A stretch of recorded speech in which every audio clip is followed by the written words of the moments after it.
Awesome date, November 16th, 2009. Awesome topic. More awesome than you can shake a barrel of rocket punches at.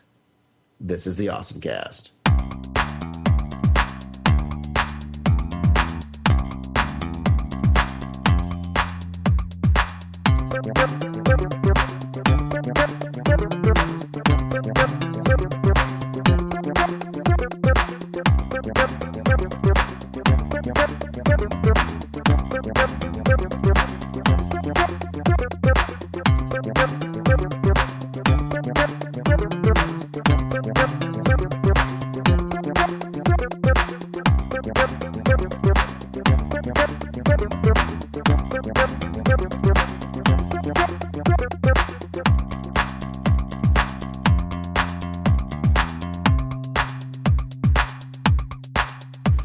All right.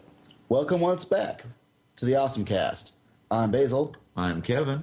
And joining us through the power of the internet, Daryl Surratt, Anime World Order Podcast, and OtakuUSAMagazine.com. And also a real magazine. In bookstores everywhere. So, what kind of magazine is it? It is a magazine about Japanese cartoons, comics, pop culture, detritus, toys, tokusatsu, live-action movies, all that good stuff. You know, things that appeal to awesome people. Awesome. So, when's the latest issue hitting? The latest issue is actually out right now. It's got Clamp on the cover, but don't let that stop you because I got to talk about Monster, which is currently airing on the Sci-Fi Channel. I highly recommend everybody watch Monster, among other things. So, you know, it's pretty wide range of material covered in there. I don't want to, you know, give it all away. People seem to have this idea that all I talk about is old stuff. Being, you know, guests on podcasts where the subject is what we're going to talk about may not help with that reputation, but, you know, we But get, it's new stuff that's also old stuff. I think it's more we talk about the new stuff in the magazine and we do the podcast about, you know, this kind of stuff. Right. That Someone has said, to talk about it. That said, you know, I hate to do this, but there is a slight turmoil issue with the Anime World Order podcast, namely our crappy hosting. So in the event that you find you're unable to download our show when the next episode comes out, either tonight or tomorrow, and you hear this episode come Monday, we're actually recording this on the auspicious Friday the 13th, I'm going to say that, you know, please send me money. If you go to animeworldorder.com and make donations so I can pay for a Libsyn account, because right now we pay about $2 a month for hosting, and Libsyn is like $60, so I don't have that kind of money from T-shirt sales. So, Man, I guess I'm glad I'm not that popular yet. I didn't think I was either, but there you go. What are we talking about on this exciting episode of the OSMcast, minus half the OSMcast? Well, let's see. Stuff. That is awesome. Stuff. I guess we can move straight on to the world of awesome, which is news. Oh, yes. I mean, well, it's news. There is news in the world today, maybe. Unfortunately, I didn't find much in the way of interesting anime news, so all the news I have is all video games. And the reason I have video game news that's interesting is because Kojima doesn't know how to shut his mouth. This is true. I never would have guessed that Hideo Kojima wouldn't know to shut his mouth based on the length of your average Metal Gear Solid cutscene or conversation. I know people really hate the fact that those things go on, but I want to listen to the whole thing. That's my gaming experience. Don't ever give that man an editor. He just writes it all. Doesn't cut a thing. It's true. Never stop Hour and a being half yourself. cutscene. I'm pretty sure He somewhere. lets you pause it. It's not like Xenosaga. Actually, I think you could pause Xenosaga cutscenes. I don't remember because You can. Xenosaga wasn't that good a game. Hey, well, wow, that Was unpleasant, but okay. Well, I actually kind of like Xenosaga, except for the middle game. Totally sucked. But yeah, I never got past it, although there was one minor character whose name was Basil. So I'll give them props for that. Your favorite movies of all time are like the Austin Powers trilogy. Oh man, The Great Mouse Detective. Growing up, whenever an Austin Powers film would hit, I'd go, "Hey Basil, I heard your name in a movie." I'll be like, "Oh really? I can never guess which one." Spice Rack, the motion picture. I wish. The snowmobile scene in that was awesome. But Kojima, man, with you take 2 parts cutscene for 1 part gameplay. Apparently, he's having issues with his staff playing Gal games. Of all things, actually a Konami Gal game for the DS. Apparently, Konami staff is not known for actually playing Konami games. Is it Tokimeki Memorial? No, it's apparently called Love Plus. God. Where you pick one girl from their stable of all sorts of moe desu whatever conglomerates, and then you pretty much are just their boyfriend for the duration of the game, which is possibly forever. Reading the description, considering it's apparently kind of plays like Animal Crossing and it pretty much goes on forever. Where you take them on like virtual dates and stuff. It's very, very creepy, and I have a feeling this might be one of the signs. So what did Kojima say that he didn't know to shut his mouth? It sounds like he's got a good cause to rail against. And he pretty much says like you pretty much never see Konami games become popular among the employees at Konami themselves. I think Love Plus is the first one. You see people sneaking sneaking time for it in the bathrooms and so on. I don't want to know what they're doing in the bathroom. I guess they don't want to get caught playing it at their desks. I would guess that the reason that Konami games aren't popular at Konami is probably because they're so busy working on the game and they just never want to see the damn thing ever again. Then he finishes off with, "I was raised on Japanese games, and we made Metal Gear Solid 4 because we wanted to make the Japanese game industry a better thing. I wanted the rest of the industry to pick up the torch afterwards, but I'm not really seeing anyone do so." Well, I think Kojima just had to make video games because no one would let him make a 30-hour movie. Yeah, that's true. You don't get those anymore. No, you don't get those. Not even in Bollywood. It's true. No. But in other Kojima-related news, He was also he was talking with some other people about adventure games. It was with himself. It was with I think Famitsu, and he was talking with game adventure writer Jiro Ishii, who I believe is the man between 428 in the Block City Shibuya, which is a game that we'll never get because it's an actual visual novel.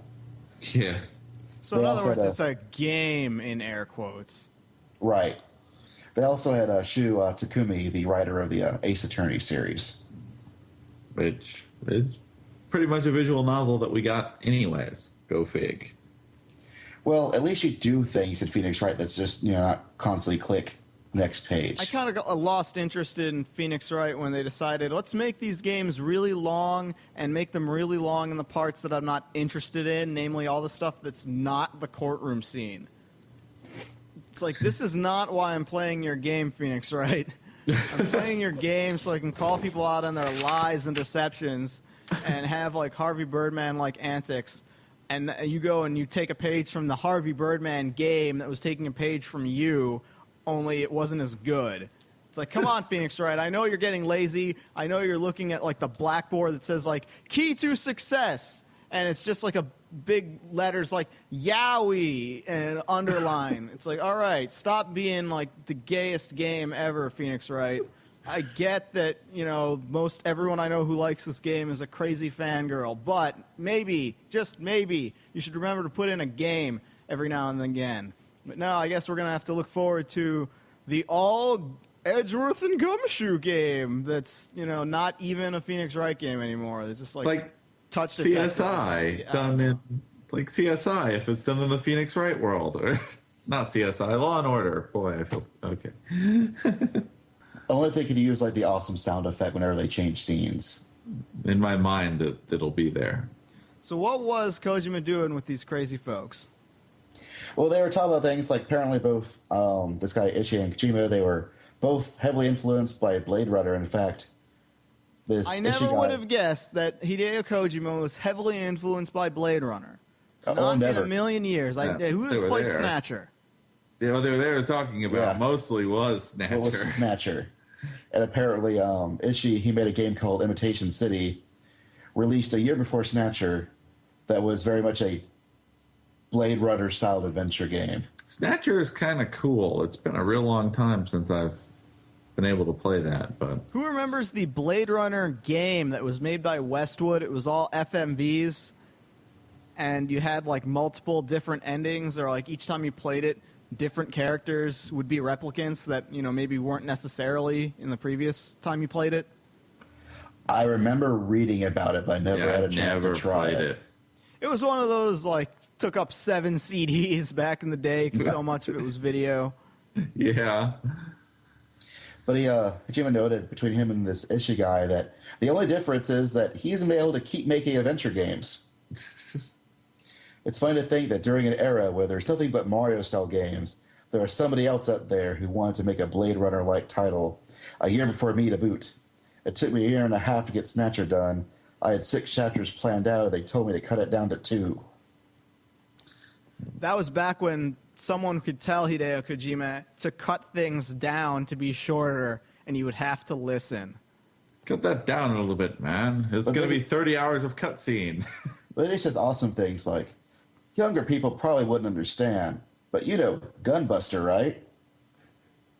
That was sort of created as a giant homage by a bunch of science fiction geeks. Snatcher was pretty much the same way. There's a ton of references to the game that sort of skirt copyright laws.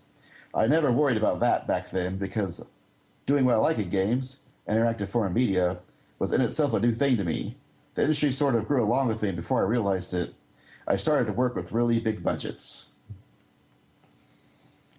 I can believe that. I mean, the thing is, the whole adventure game in general is kind of just rendered completely dead because of the internet, specifically because of GameFAQs. But I mean, in those days, adventure games were things like, okay, I don't know what to do. I have to figure out what I want to do. And if you get stuck, you're stuck for a while until you figure out what you want to do, and then you feel really proud of yourself. Nowadays, the second anyone is just even remotely confused about what they need to do next in a game, they just check the internet immediately. And so adventure gaming is largely fallen dead. I mean, we've gotten some like episode content things like the Sam and Max game, like the new Monkey Island, that sort of thing. But for the most part, I mean, I don't think we're going to be seeing that entire genre anymore. It's kind of sad. There's a lot of genres that have just, they used to exist in my childhood, and now they're just completely gone, either due to the internet or due to just the fact that people think, oh, these are the genres of games, and that's it. Yeah, I have fond memories of point-and-click adventure games, and those are mostly really old titles now. Although I don't know. I mean, for one, they're doing a lot of pushing that onto new platforms, like the older stuff. Right. Like there's Broken Sword on the DS that came out a few months ago.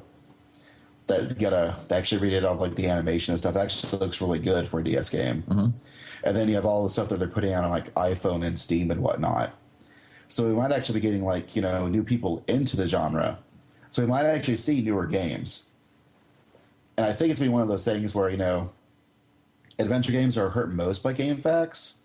But I think a lot of the people who play the games or will still play them enough to keep the niche audience game going probably know not to. Yeah, we can. So it might be able to stick around on life support at the very least. Or they just need to be really funny like the Sam and Max games. I do know that they are possibly considering bringing over the second Hotel Dusk game in America when it comes out in Japan. And that was a cool game. That would be cool. They did actually, apparently, Majestico is bringing a game called Ghostwire to the DSi. It's actually one of the first ever DSi only games because it uses the camera. And what it does is, it's not so much a pure adventure game. Is that what it does is, as you wave your camera around like the room, it just discovers like invisible entities, like ghosts or spirits or shadows and demons that you then have to like interact with. I'm gonna buy this game and freak out my little cousin with it. Which just sounds kind of interesting. I don't know if it's how well it's going to do as a full game. It sounds more like one of those like DSi Lair games that you could probably download and play, but I don't think that's Majestico's bag. Yeah, but totally Susan and Lee need to get a DSi so they can buy this game. That's all I know. It's right up their alley. But speaking of horrors... Speaking of things that make me scream and run away in terror... And the top off our Kojima Fest, apparently there was a Twilight art contest, and Kojima was one of the judges. In Japan, we should in say. Japan. It was for the release of the New Moon Illustrated. I guess New Moon's the new movie that's coming out. Yeah. And Kojima's one of the... apparently he's a big fan. Well, everyone has to have a flaw or two.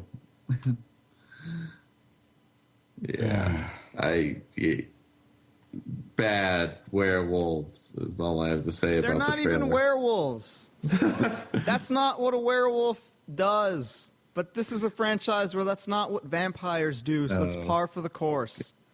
It's Mormon propaganda by a crazy Mormon lady. It is. The only thing I've ever seen good come out of Twilight is actually, Daryl recorded it. When they plastered one of Gerald's roommates' room with pictures of... It was probably the finest $6. It might have been a $7 expenditure that we ever spent because, she went out clubbing, and so we were out in the mall, and we were like, a poster book. It was like one of those, I don't know, Us Weekly Twilight specials, something or whatever. Right. It had on the cover, like, comes with 7 posters, and you're like, well, we're just going to buy this and put the crap all over her room and hope that she comes back drunk and then wakes up and sees all this stuff. It didn't quite work that way. They sort of noticed it immediately. They weren't as drunk as they usually get. But it was still pretty good, I thought.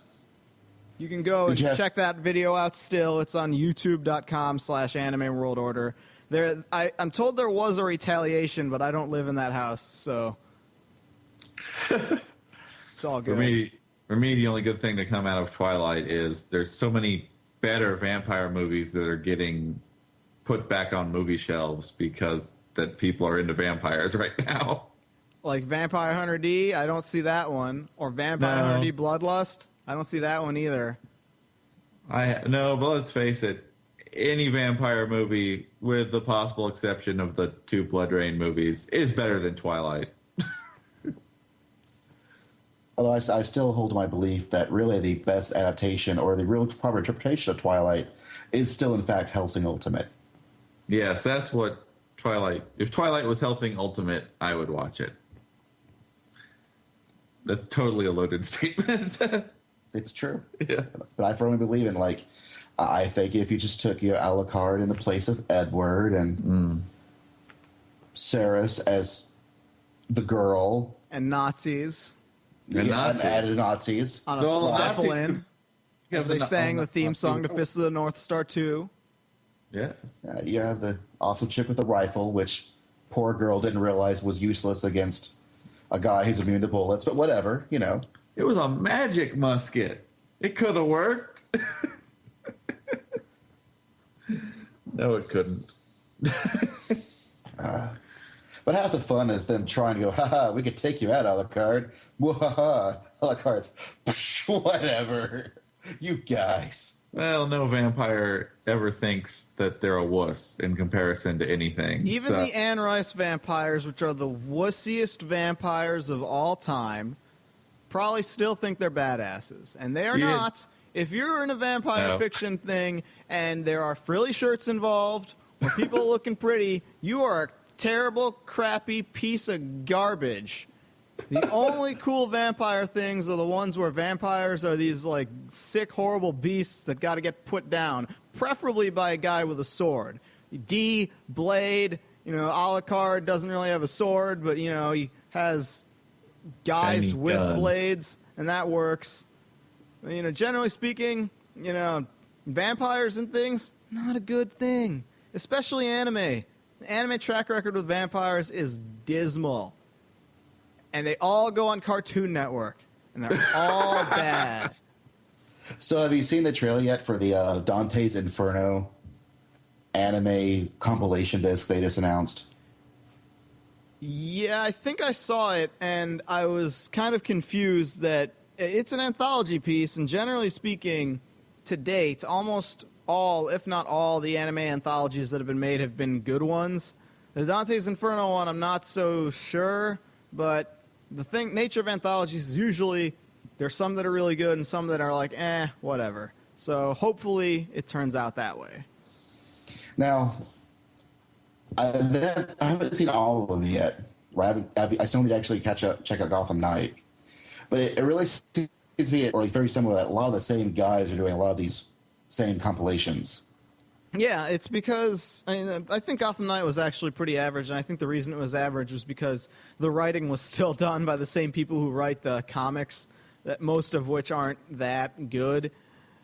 But in the case of why they keep going to these same studios, I think the answer is just that nobody else knows how to do it anymore. Like, you got to go not just to Madhouse, but specifically to Yoshiaki Kawajiri, the guy who did Ninja Scroll and Vampire Hunter Bloodlust and stuff. In every single one of these Western collaborations with anime studios, chances are he's usually got some involvement. I mean, not every single one, but a lot of them he's there. And it's because his stuff is more popular here in America than Japan. But he goes so violent and over the top, they always cut him down. And I think for Gotham Knight in particular, the only segment that doesn't actually have a full cast listing is the Deadshot one, which I thought was actually the best one. But I guess they must have cut that down for violence because he just says, take my name off that, and it just says made by Madhouse. But Nice. you look at the artwork on that, and it's pretty unmistakably, that's the guy who did Ninja Scroll and Vampire Hunter D and Cyber City 080 and all that. But I think it's just the anime industry is in this position where pretty much all the new talent goes to video games, and a lot of the older talent is either getting too old and retiring or dying or getting out of the game, such that, there's just not that many people who know how to do that stuff anymore. And so that's why they keep going to the same couple people every time there's a collaboration sort of effort with short little anime pieces. That's my guess anyway. Well, and as you said, a lot of these are the ones that are most familiar to a Western audience who maybe doesn't watch anime all the time. Well, they wouldn't know the names in any case. They wouldn't say, by the guy who did this, sign me up. They don't know that stuff. It's more just the literal technical know-how. For example, we're going to talk about a robot show on this episode. They usually, in 2009, it is a rarity to see not just a robot show, but a robot show where the mecha are not done in CG. Why is that? It's true. And the reason is that there just aren't people who know how to draw robots anymore in anime. They're literally with a pen, draw a robot, animate a robot. They can't do it. That's why they need 3D artists to model a mecha, and they say, okay, we'll render all the mecha in CG and cell shade it, because people don't really know how to design mecha and stuff anymore. The people who do are working in the video game sector now. That's why. And if it's not done by Shoji Kawamori, they'll probably look like crap. Well, Kawamori's getting up in the years too. But he's a good designer. I mean, there's a couple good designers, but you'd think where's the next wave? How come all these guys who are designing mecha are these guys who've been working for decades? It's because there aren't really people into robots quite as much, it seems. Maybe that's why we don't have any actual mecha anime this season. Where we all pin our hopes on Gundam Unicorn to hopefully be good. Yes, please be good, Gundam Unicorn. I think it'll be good. I think Sunrise knows that they gotta appease their Gundam fandoms. Then again, we also got Destiny. Yeah. I like to think they've learned lessons from Destiny. I don't think they learned lessons from Destiny. I think if you look at the flaws of 00, they're maybe not as egregious as Destiny, but they are still the same flaws. That and Destiny was actually kind of popular in Japan. How could Destiny actually... No, I strongly doubt that. I think the initial start of Destiny, it opened pretty strong, and then as it went, people just stopped caring. That's my guess. Yeah, I watched all of it, and when at one point I was actually cheering for the previous season's hero to finally show up and just stop the idiots that were doing whatever they were doing. I realized this show was kind of lost. They had a good... I don't want to talk about this any more than I have to because it'll make me really upset. I mean, yes. See Destiny is just this show I watched all of, constantly thinking, okay, all they need to do is this, and it'll fix everything. It'll even retroactively fix all the stuff they screwed up. And time and again, they kept screwing it up and screwing it up. Like, they had their outline of where they wanted to go, and had they just stuck to that and implemented it at a reasonable pace, it would have been good. But really what happened was they had, like, their broad outline that says, okay, by episode so-and-so, this, and this needs to happen.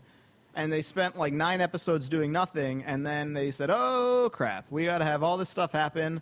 And then in half an episode's time, they just did a bunch of stuff, and it just lost you total impact. Those guys haven't worked in anime again since, as far as I can tell. I think maybe one of them is dying, but who cares? The hell Possibly. See Destiny. Yeah. Let us The never speak directors- of it again. Yes, director's wife. Anyways, yeah, let's just drop that there. Okay, yeah, that's just... No more. All right, so No all right. more. Let's talk about things that are awesome, moments of awesome. Well, I know that Kevin and I's moment of awesome are probably the same thing. I really haven't been doing anything else, so yeah. Because have you been able to find anything really of note in the latest season of anime, Daryl? Really of note? It's kind of hard to say. I mean, most everything that's running now is a sequel that I would be watching. Like, there's Season 2 of Astro Fighter Sunred, which is going to be reviewed in the next AWO. There's Season 2 of Darker Than Black, which, to be honest, is not all that good.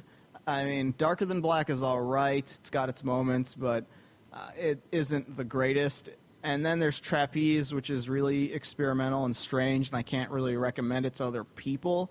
But other than that, pretty much everything running right now isn't that good. I was looking forward to the new Romance of the Three Kingdoms, not like the Koihime Muso one where it's all cute girls, but like the actual anime real one. Romance of the Three Kingdoms. But I haven't really seen anyone subtitling it. Maybe I just aren't looking in the right place. I haven't seen it either.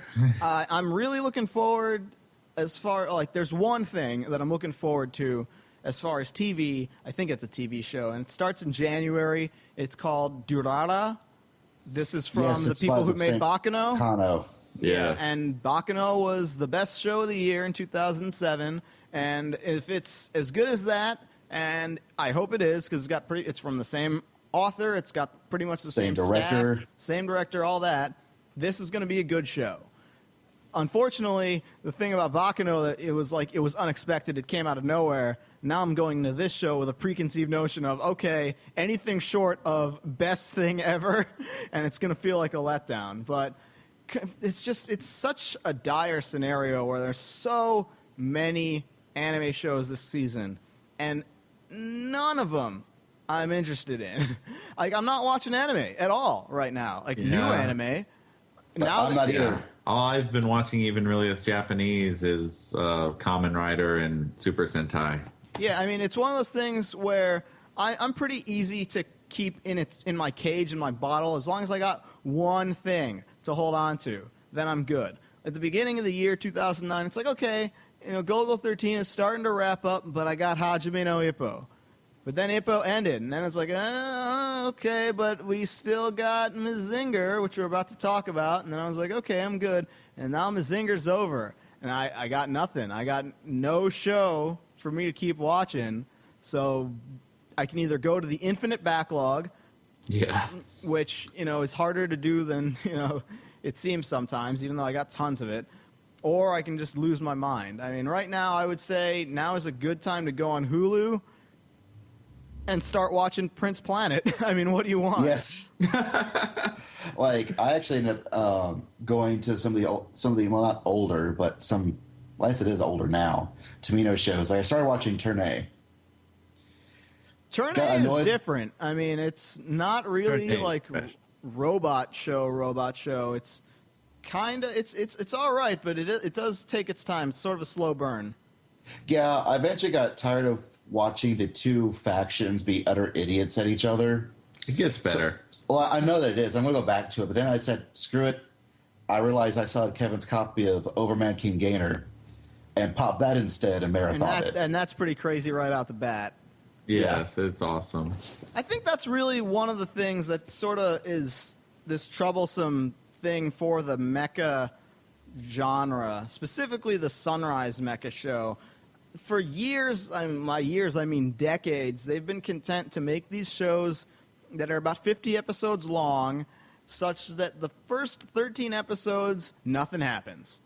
Nothing happens at all. It's just there to be like, okay, in these 13 episodes, I now know what this side is and what that side is and what everybody's name is. But in that time, they're just kind of spinning their wheels. It's just sort of, okay, this is how the world works. This is sort of the history of everything. Introducing characters. And things don't actually really pick up until around episode 13 or 14.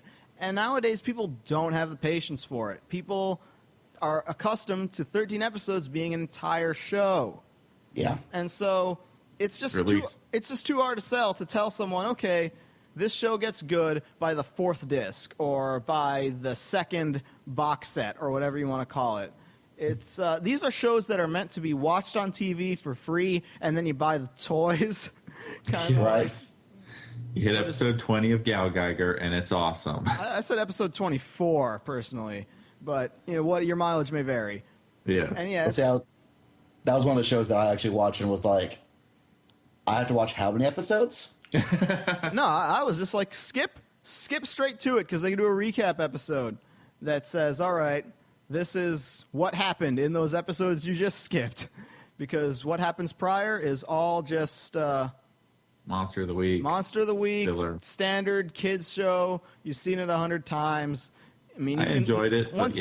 Once you know what's happening, you can see they're sort of setting up for what's about to happen if you know what's about to happen. But it's not going to win any converts if you just show someone Gal Gaigar.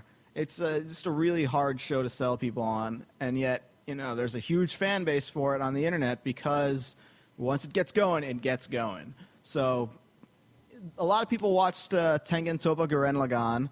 And so the way to get people on Gal Geiger is to tell them, okay, you like that show, start watching this from this point, and then if you like it, go back, and then maybe you slide them to Get a Robo, and it's all over. Yes, once you get them on Get a Robo, there's no turning back. But actually, in some ways, I guess I'm fortunate in that the anime season sucks because I've been playing a lot more video games. Yeah, that's my fortunate thing too. I haven't played video games in forever. What have you been playing? Well, I just topped off Brutal Legend and Uncharted 2, and now I still haven't started the first Uncharted. I need to play that too. You don't really need to play the first Uncharted to play Uncharted 2. Yeah, but I mean, but it's there's more certain like characters the first that game really was pretty good, right? The first game is really good. It has a couple annoying sections, which they leave out of the second one. But there's some really good characters in the first one that don't make nearly enough appearances in the second one. So I almost tell people to go play the first one just so you get that interactions that you're not going to get in the second one. Well, yeah, I mean, let's see. As far as games I've been playing, I guess you've been playing Brutal Legend and Uncharted 2. How about you? Okay. Well, also played Brutal Legend just recently. Now, I could not Really? get into Brutal Legend. I mean, I like the theme, I like the story and the characters and all that, but does it really need to have real-time strategy on the console controller? I mean, there's all these like different little annoying modes that are like, It this is not the works. game that I would It like works to play. better than it seems like it will. Like, for me, it's weird because I normally don't like real-time strategy games, but I love the battles. Well, I tolerated the battles, which for me is the closest thing you get to love of real-time strategy. Mostly because I would just, whenever it would happen, I would just go, okay, I'll pick these units, throw them over there, then I'd go and start slashing crap with my axe. That generally works. Or picking up the flag they rally around and walking around with it while you hack people, so everyone walks over to you. But Yeah, I still haven't played that. I mean, I'm kind of sad that it's not selling a little better because Tim Schafer never seems to catch a break, even though I don't think he's really made a bad game. Yeah, the man deserves a hit somewhere. really, And I thought this had all the, the makings of the closest thing he was going to get to it. With, I mean, he had Jack Black in his corner. yeah, Jack Black pushing the game everywhere he went. Yeah, Yeah, and he he- had like the whole metal theme, and people were big into Metalocalypse and that kind of, vibe. And I tried to push the game, and people just like, buy Brutal Legend. I ended up actually having to buy 2 copies, one for myself, one for my friend's birthday, just to make sure that more games got out there. It's a real shame that it's not doing nearly as well as I was hoping. I was hoping at least would crack the MPD, and it didn't even come close. I want to hear. Well, at least it didn't bomb as big as Tekken 6. I feel I so believe- mad. I didn't get in on that $30 Tekken 6 with a joystick deal on Amazon. It sold out instantly. Motherfuckers. I don't know if didn't I know can there say was that a on deal the until show. you told me. There was a lightning jump deal on. today that was Oh, like, wow. $30 for this $150 thing. And I was like, oh boy, refresh. And then suddenly, when the time comes, Amazon's not loading. And then it loads and sold out. Damn it. Oh.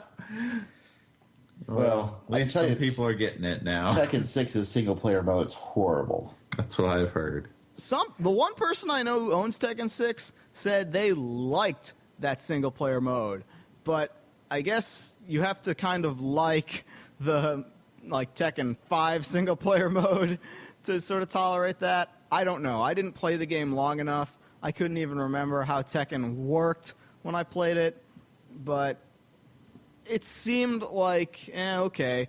I bought Tekken 5. I actually own 2 copies of Tekken 5, and I never really played it. You know why I own 2 copies? Because Tekken 5 bombed, and then they were selling that plus the joystick for $15. And so like, hell, It I'll was take cheaper 2. than a joystick. Right. I'll get a joystick out of the deal. And, they throw in Tekken 5 for free. So I was thinking, oh, hell, I'll pay $30 and get a joystick, and you get Tekken 6 for free. But it was not to be. Well, at least at Tekken 5, I could go through the standard tournament mode with a character, beat a bunch of people, get the pretty CG cutscene, and go. You can But get the no, pretty CG cutscene with that BS last boss that was 300 times harder than the rest of the game, as is customary for all these Tekken, Dead or Alive, Soul Calibur things. Why do they do that? I don't know. I think it's showing us that the game creators really do hate us. Yeah. They should would admit it. I think it goes back to King of Fighters, but That, or they're trying to pair us for the online. yeah. The online that doesn't work. Thanks, guys. Yeah, that too. But yeah, Tekken 6, you actually had to play through their stupid Tekken Force mode to unlock characters that you can then play through the actual game to get the cutscenes. Hey, wait a second. It's not Tekken 5, you mean, right? Because Tekken 6, everybody's unlocked straight out the gate.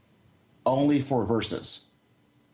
If you want to do everyone's story mode, you have to unlock it using the Tekken Force mode, then go into the arena, then play through the actual tournament, then you get your cutscene. That is kind of ridiculous, and now I'm more glad I don't own that game. I've been a fan of Tekken since 3.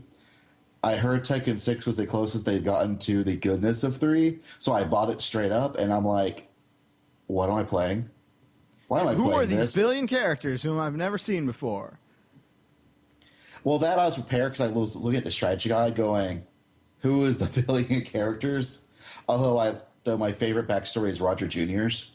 The kangaroo with the boxing gloves. The kangaroo's awesome. Well, yes, because I think Tekken 3 is still the top because that was the one with Gon, the dinosaur. Yes, yes. with his never looping ending video.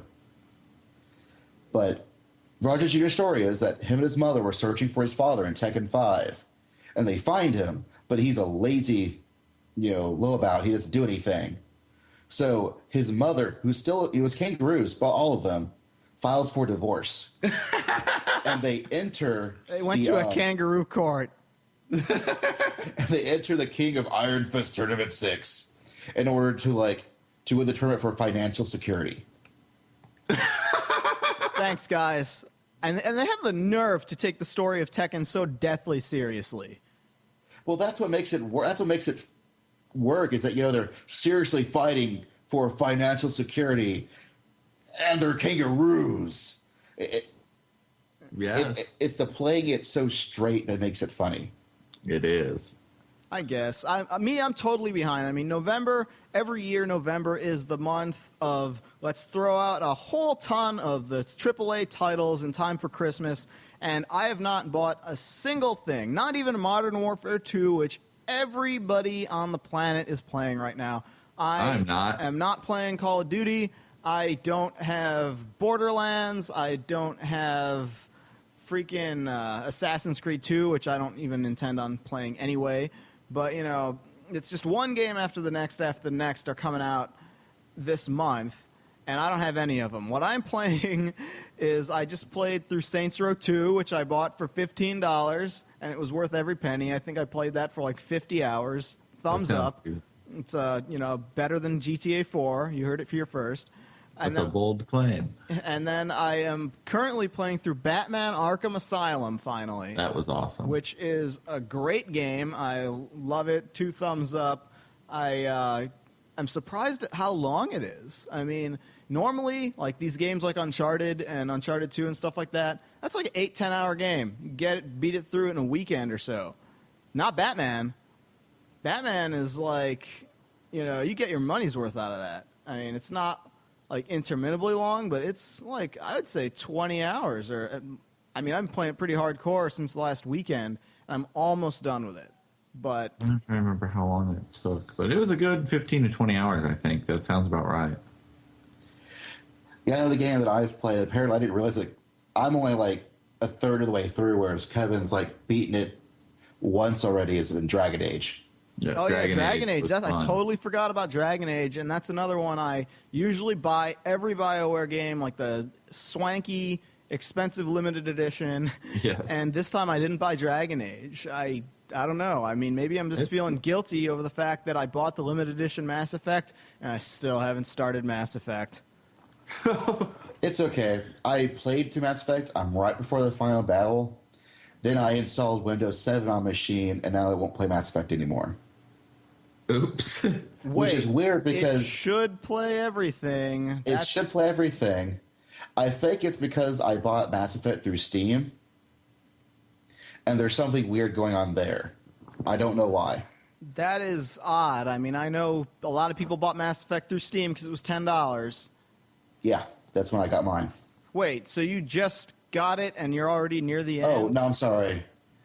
I bought it when it was 20 or 25. Oh, okay. A few months ago. Mass Effect's been on sale for a couple of times now. It's one of those games they tend to rotate through. Yeah. I mean, I have the Xbox One, but I'm probably going to play through the PC version just because the PC BioWare games are always better than the console counterparts, which is how it should always be, damn it. You hear me, Modern Warfare 2? But Dragon Age is no exception. I mean, that's actually let you move the camera back and install all the mods and do all the cool things that you do with BioWare games, which you cannot do on the 360 or PS3. And Steam is nice for Dragon Age because you can actually buy their digital deluxe version, which is the equivalent of the collector's edition as far as the in-game content goes. You just don't pay the money for the cloth map. Yeah. which is sad because Cloth map The is world the needs most more. important part. well, yes, Yeah. the world needs more cloth maps. More I wish- does. physical extras. Give me a map. But it's a very fun game overall. It very much is. You could either call it Baldur's Gate or Neverwinter Nights 3, and I'd believe you. It is their fantasy RPG du jour. It is nonstop D&D-esque fun Yes. and lots of blood. Yeah. Ridiculously bloody. Like, oh, let's kill this rat. And they kill the rat, and everyone is just drenched in blood, talking like everything is fine. Yeah, there's a little check mark in the options for persistent gore. I turned that off after a while because I Yeah, was tired of usually seeing you my see that character option and covered you're in like, blood. hell yeah, I want persistent gore. And then it's just like this bizarre Monty Python-ish scenario. It never goes away. I just remember the first. I ended up choosing the Human Noble, which is where you kill the rats in the pantry. Yes, like, that's the one I was start. thinking of.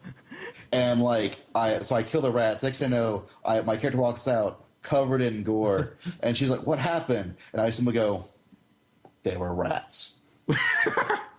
And she says, my character said it was just a dead face, straight face. I was like, "All right, I like you." And then, but after about another 10 hours of the constantly covered in gore, just randomly talking to villagers Covered in blood. covered in blood all the time. I'm like, okay, I'm turning this off. This is getting kind of crazy. You can see the Mega 64 skit forming as you play. Yes. The real fun was like when you get the golem shale, where when he's covered in blood, because he's a golem, like it covers his eyes and his mouth, like all the cracks, and it's just I'm like, man, do they have pressure hoses in this world? No. I'm gonna get that off. You ask your dog to clean it up like every other mess in the game. You definitely need to make sure that if any of you out there who buy this, do not buy it used, buy it new, because otherwise you don't get the Shell quest, and Shell's the best character in the game. Second best. The best is the dog. That dog is one scary as hell dog. Yes, but acts like the cutest thing ever when he's not killing and ripping through things. He's a sweet little puppy who will kill all your enemies. The fact that I can talk to him at any time, pet him, and watch him roll around the ground is the best thing since a Boy and His Bob's Hug Button. Which that's a game I need to actually play. I need my dog, Ball Crusher. He's the cutest puppy ever. Sick balls. Did I just date myself with the 80s reference? I feel that it's, well, I'm going to take that as a wonderful transition into a series of old that's now new, yet still old, but still amazing, Yes. which is Shin Mazinger Z.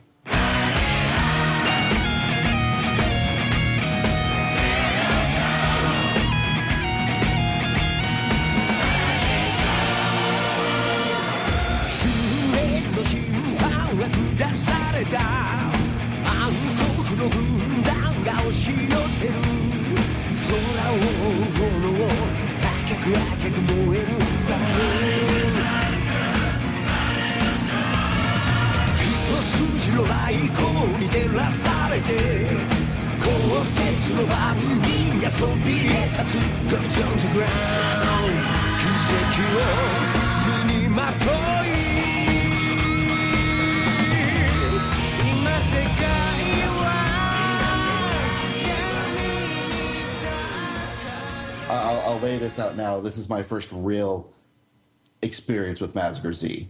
I've seen other older mecha shows.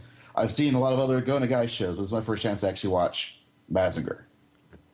Do you know basically like the general gist of what is this whole thing?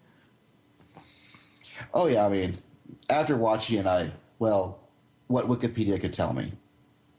Yeah, sadly, original Mazinger is, if you can find it at all, it's going to either be a bad English dub or worse Hong Kong English subtitles. Yeah, I mean, Mazinger Z is pretty much commonly considered like the first of the super robots. I mean, certainly there was Gigantor, Tetsugen 28 prior, but he wasn't really something that was piloted. He was controlled via remote. Mazinger Z was the first piloted robot. Like, the hero character was inside the robot and controlling it. And this was made by Go Nagai in the 1970s, thereabouts, pretty early 70s, and kind of sort of set the standard as far as like defining what the giant robot archetype is. I mean, kind of most of it, as far as the super robot conventions, it goes back to Mazinger Z. And certainly there have been revolutions over the years. There was Gundam, there was Evangelion, and so on and so forth. But all of them are sort of in response to the tropes and conventions that like Mazinger Z established. I mean, that's more or less it. I mean, it's kind of generally all you need to know. It's a simple kids show from the 70s where every single episode was Monster of the Week, and they're all basically the villain, who was very unsubtly named Dr. Hell, Yes. would send a monster to attack. And it would be up to Mazinger Z and its brave pilot, Koji Kabuto, who was an ordinary teenage boy, just like you and me, except he's not ordinary at all. He's a crazy Go Nagai protagonist who would get in his robot and punch the crap out of him. And repeat for 96 episodes. And then there was a sequel, Great Mazinger, and then another sequel, Grandizer. And all of these followed a winning formula throughout the 1970s. Other random spin-offs like God Mazinger and Yeah, all kinds of stuff. I mean, I think manga. I think a pretty good introduction as far as like the premise I think it might even be still the only Mazinger-related property that's been released officially in America on DVD.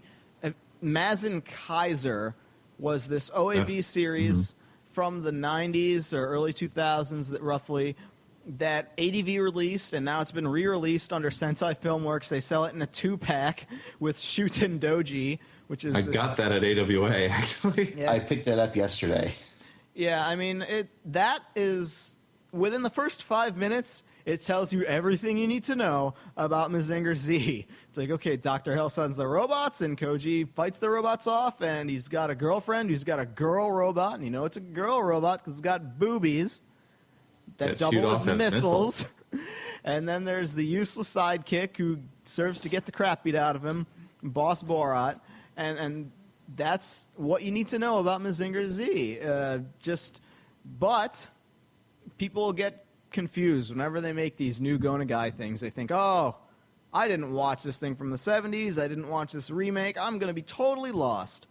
That's not the case for this. This is, when we saw Shin Mazinger Z, that actually means true Mazinger. It's the real Mazinger. It is sort of a reboot, as it were. It's not like it expects you to know anything prior. This is the beginning, and it's self-contained in its own thing. It certainly has little Easter eggs, though, if you're familiar with any earlier Go Nagai work or any other Go Nagai work. But there's characters any from Go Nagai work. Yeah, I think that owes itself to the guy who made it. This is directed by one of my favorite directors, kind of unknown in America. It's one of all our favorite directors on this podcast. Yeah, I mean, Yasuhiro Imagawa is his name, and basically there are two words that sum up who this guy is and why you should care, and those words are Giant Robo. It is the best deal in anime, bar none. It's just been re-released on DVD. It is like $15, $20 for the whole show. If you don't own Giant Robo and you're listening to the OSMcast or you're listening to AWO, we can't be friends anymore because there's no excuse. All right? No excuse. You go and you watch this. This is the greatest OAV direct-to-video thing, period. Ever. I'm sorry, Gunbuster fans. I'm sorry, fans of, I don't know, Gundam 0083, Record of Lotus War, Flirty Curdy. Those are all cool, but Giant Robo is the best one, and I'm going to stick with that. And And the general approach to Giant Robo was he took the works of a guy named Mitsutaro Yokoyama, creator of Gigantor, Tetsuin 28, and a ton of other things, put them all together in one show, and gave everyone superpowers and said, let's see what happens. And he did the same thing here. He said, I'm going to take the works of Go Nagai across a bunch of different things. A couple characters from Mazinger, a couple characters from Violence Jack, some characters from the Abashiri family, some Easter egg mentions of like Devilman and Mao Dante and all that stuff. Put them together in one show, shake it up, give everyone superpowers, let's see what happens. And so there's not really a continuity as far as like, oh, I got to watch 30 years of other things. No, this is it. He actually tried to do this with Getter Robo about 10 years ago. I remember that, yeah. Yeah, he made a thing called, also, much like how this is Shin Mazinger Z, it was called Shin Getter Robo, the true Getter Robo. And they fired his ass after 3 episodes because he took too long for the episodes to come out. And then they replaced him with other people. That actually turned out okay, but there was about 4 episodes in the middle that just sucked because they just didn't really know what they were doing. Because this guy Imagawa, he keeps his hand close when he's writing a story. No one knows where he's going with it except him. But I guess they learned their lesson. I mean, after he made the remake of Tetsuin 28, I don't know if anyone saw that, released in 2004. I actually own the full set. Yeah, I bought that as it was coming out for the full $20, $25 a disc or whatever, and then, totally tanked, and now it can be like yours, like the entire series can be yours for probably about $20, $25 at this point. It's pretty good. It's not as flat out, like hardcore crazy as this one is, though, but I think if you watch Shin Mazinger, you're going to have to watch it with like this very open mind. Yeah. Because if you don't know how Imagawa works, this is how he writes everything, and this should be the way all anime gets written. Block out what you want to have happen first, so that you have like your beginning and your middle and your end, and then start working on your show. None of this Evangelion, we're making it up as we go along, we don't know how it's going to end, we're just going to fly by the seat of our pants like an improvisational punk rock jam session. That's, maybe it worked for that show, maybe it didn't, but it was not the example to follow. And Imagawa, he does that. So the first episode of Shin Mazinger Z is called Finale. And it's just a bunch of crazy things happening that make no sense. And as far as the first episode goes, it turns off a lot of people.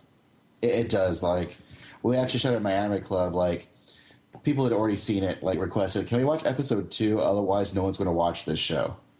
No one watched the show, though, still. No, well, we got, like, 2 or 3 episodes in. Oh, did they? Which, for a mecha show, it's kind of amazing. Yeah, we don't have a whole lot of mecha fans at the anime club. Well, we don't really have a lot of mecha fans in America, or even in Japan anymore. It's sort of it's not a living genre. And by that, I mean, when you make a story now, the mecha or the giant robot is not like the default way to tell your action story in 2009. Nowadays, if you make something with robots in it, you're making a statement. You're playing with like old conventions. You're going to try and shake up something. Everything right now is supposed to be like this revisionist thing. I think the closest analogy I can give is the Western. Like if you made a Western in 2009, everyone knows like you're playing around with the past because it's not like, oh, let's make an action movie. Our default choice is it's a Western. That doesn't exist anymore. Back in the day, you'd trip over Westerns. They were everywhere, constantly. They were. And similarly for anime, back in the day, robot shows, there are tons of them. Nowadays, the 70s and 80s. Nowadays, not the case anymore. So when you make a robot show, it's generally assumed, oh, this is old. This is a throwback. This is retro. This is trying to appeal to either older fans or some sort of like otaku demographic like that. I mean, unless it's Sunrise, which is it's expected to make a mecha show every so often. The Sunrise mecha show now is more like not really a mecha show so much as a show that happens to have a robots in it. I think a whole lot of the appeal of those shows now is for the very pretty boy character designs and all that stuff. They can't really have it be straight up robot. Like Code Geass is technically a robot show, technically, but not really if you look at its fans. Well, and even when we actually reviewed Code Geass, we realized after we had done recording, we had forgot to talk about the talk about nightmares. the mecha at all. Hard. And so we're like, wow, whoops. But you're exactly right. It's one of those things where they've got them, but they're so like just ancillary to the actual material, what people are actually getting into it for. Whereas that's somewhat the case here, but they've sort of tried to take the old Mazinger Z formula and kind of put a spin on it, while at the same time being very faithful to the original manga. Like the manga from Mazinger Z, I don't expect anyone to have read it, but they've scanlated a couple of chapters of this thing. Turned out a lot different than the anime. The anime was much more tooled for kids, much more let's sell toys. Manga was a little more violent, a little more hardcore, as Gonagai tends to be. And this is closer to that. But since it's Imagawa and there's all these characters from all these different shows, it ends up being its own unique beast. The premise here is, once again, Koji Kabuto, high school student, impetuous hero, is entrusted with the most badass robot on the block, Mazinger Z. And Mazinger Z's got a bunch of cool attacks, like you can fire his fists as a rocket and fire laser beams from his eyes and shoot hurricane chest. Yeah, heat rays from the chest or hurricane from the mouth. All these cool abilities that it's used to fight evil from the forces of Dr. Hell and his generals, which are all really bizarre. There's Baron Ashura, who is half male, half female, and by that I mean the left half of his body. Right down the middle. Right down the middle. One half is male, one half is female, and they have two different voices and they talk in sync. And then there's Count Brocken, who is a German Nazi kind of guy, only he's just a head on a robot body. Robot body. And this is the kind of villainy that you have to deal with in the shows like this. And I love Gonagai villains. Yeah, they were always very this is totally a villain. I mean, Dr. Hell, and what a surprise that Dr. Hell turned out to be evil. Who would have thought? It's true. It's not like he looks like the most evil, weird being ever. I always thought it was hilarious in the flashbacks, like they show Dr. Hell in this ordinary Safari, clothes. yes. But it's more pith helmet and, I'm off on African safari. But his face is still totally, completely evil. As he's just sort of walking around talking to people. I'm like, do you not get this? Do you not His think name's Dr. Hell wants to take over the world, maybe? I mean, the plot of Mazinger Z, what there is, they've actually sort of really beefed up the story parts of this, is they found an island, Bardos Island, and in this island is remnants of a lost civilization from the past, the Mycenaeans, and it turns out they had robots. Of course they did. It's true. Because you had to face the giant space villain, evil alien things. Right. The planet Earth, long, long ago, was a battlefield staging ground for an intergalactic war between space aliens. And these space aliens are regarded as our gods nowadays. So in this case, since it was on the Greek Isles, it was all about the Greek mythology, like Zeus and Poseidon and Hades and that. And really, they were space aliens that were gigantic. And Really, this is the best take on Greek mythology ever. And I'm Greek, so I can say that. Okay, I was going to say better than God of War, Basil, and then, I realized that God of War games stopped being good after stage 1, whereas this, is good throughout. Yes. And so the idea is that these leftover mechanical beasts, as part of this lost civilization, end up coming under the control of Dr. Hell, and he's going to use them to take over the world with his unstoppable army. But in his way is the mightiest robot in the world, Mazinger Z, made out of the special alloy that, Chogokin Zet, as it's called, the super alloy Z, which basically means it's the baddest dude on the block. You can't hurt it. But Koji, made from Japanium. Japanium. That's right, because they find the secret ore that is only under Mount Fuji. Of course it is. Where else are you going to find it? I mean, really? Well, when Japan makes a show that Japan gets to save the world, like in Godzilla movies, it's always Japan saving the world. When Hollywood makes a movie, Americans save the world. It's just the nature of it. Turkish Star Wars, the Turkish save the day. I don't know. The Turkish version of Star Wars. What are we getting into on this podcast? But Only awesome things. yeah, I mean, I think one of the things that really make Mazinger Z stand out is normally in the old Mazinger Z, it was monster fight every week. And this one, believe it or not, there's not a whole lot of robot fighting from episode to episode. There's a lot of episodes that go by where there's not really any robot fight. But there's plenty of action. Yeah, there's action because the thing about Imagawa that people mistakenly think is because it's called Giant Robo or Mazinger Z, it's got a robot in the name, robot on the cover. Oh, it must be about robots fighting. But no, it's more about people with superpowers fighting superpowered fights. Because some of the characters, like, say, the Violence Jack characters, are very important in this new show, and they've all got, like, badass superpower abilities. The main one is a woman named Nishikiori Tsubasa, or Tsubasa Nishikiori. Minor character in Violence Jack. Obviously, you know, you're a woman in Violence Jack. You're probably not long for this world. No. And there's a guy called Cross and another guy called Django, who's a Mexican cowboy. Not at all like Django from the movies. I mean, he doesn't carry a coffin around, but he is a crazy gun-wielding lunatic. And another guy who is actually from a totally different anime, Yasu. He's a sort of Lupin the Third-ish looking kind of guy who is in this anime a bomb like wielding pyro, and these guys all have like crazy superpowers. There's an old lady named Kiku who's runs at super speed fast and has monofilament wires. So if you like Helsing Ultimate and Walter, and who doesn't like Walter, you know, with his crazy monofilament wires and super speed, she's the old lady version of Walter. Only her monofilament is monofilament Z.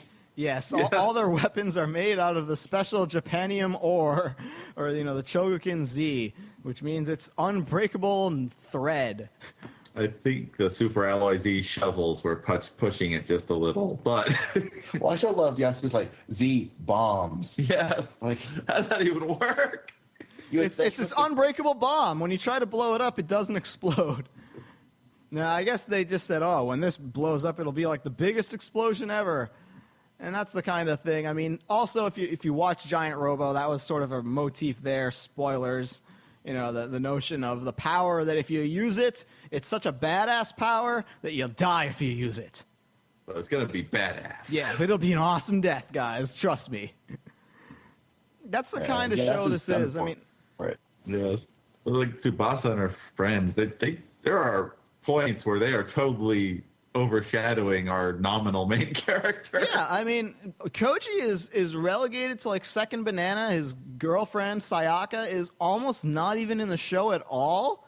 Boss Borat barely there. I mean, he doesn't even really show up that much until the end. It's kind of like Imagawa is like, I want to focus on these characters, and the characters I want to focus on are Tsubasa and Baron Ashura. And this is Most kind awesome of Baron Ashura ever. Oh yeah, I mean like from the third episode where you see Baron Ashura, who is human-sized, move at super speed and punch Mazinger Z and knock Mazinger Z down. Yes. I'm like, yes, they made Baron Ashura a badass. But that doesn't even scratch the surface of how badass they made Baron Ashura in this one. I mean, It's true. Up to the end. Oh yeah, well, I mean, you know, Don't really know.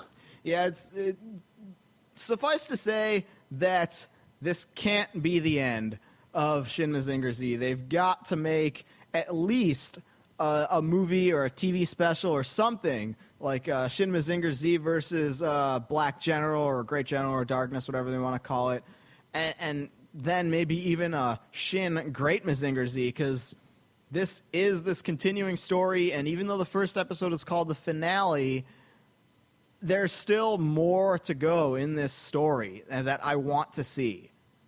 Yeah, well, The Great Mazinger was like a direct sequel to Mazinger Z, so maybe we'll get a great chapter. Well, next. we did get Mazin Kaiser versus Black General. It just never came out in America. Yeah, that was a fairly good movie, though. That was a cool movie. I mean, Mazin Kaiser, I think, is the most accessible introduction. I mean, this is sort of like a for fans only kind of anime. And in America, there's not a whole lot of these Gonagai fans, to be honest. We didn't really grow up with it. I mean, in the 80s, some places got Transor Z, but we just, in the 70s, Gonagai stuff was just, oh, that's too violent to show to kids. Yeah. And that was the story for every Gonagai thing. But the rest of the world, France, Italy, Spain, they love Gonagai. I mean, freaking Spain, they got a Mazinger Z statue for a housing complex. Yes. Yes. It's their mascot. That's awesome. It's like they I wanna know. live there. They know what's going on with Gonagai everywhere else. They do. Just not here. I mean, that's kind of a sad thing. I mean, it's a hard thing to sell people on this show. You kind of know that you're going to watch it before you watch it because the name Mazinger Z in the title there. And it's really sad because, Gonagai, he's very prolific and he is very groundbreaking. I mean, I know everyone refers to Tezuka as the god of manga or the father of manga, but Gonagai is sort of the creepy uncle that touches you in inappropriate places, but you realize once he's done, you're better off for it. There's something about your past we should know, Basil. You have a tragic secret like most of the characters in Imagawa works. Yeah. Possibly. Maybe that's why I relate so much to this. Anyways.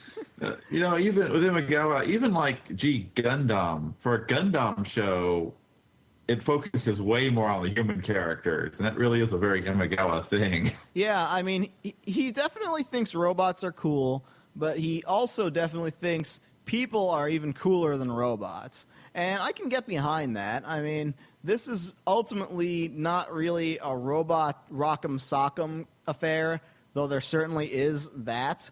When it happens, it's awesome. Oh, yeah. Some righteous ass-kicking happens in this cartoon.